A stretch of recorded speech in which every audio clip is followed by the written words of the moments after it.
திருச்செந்தூர் ஆண்டவனே வேல் முருகா, தினம் உனக்கு நன்றி சொல்வோம் மால் மருகா.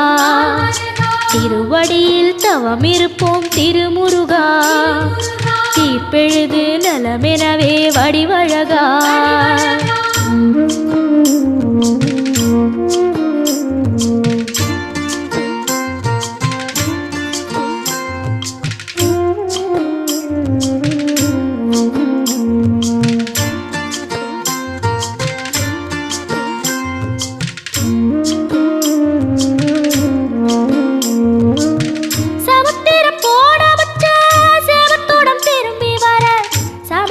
சாமி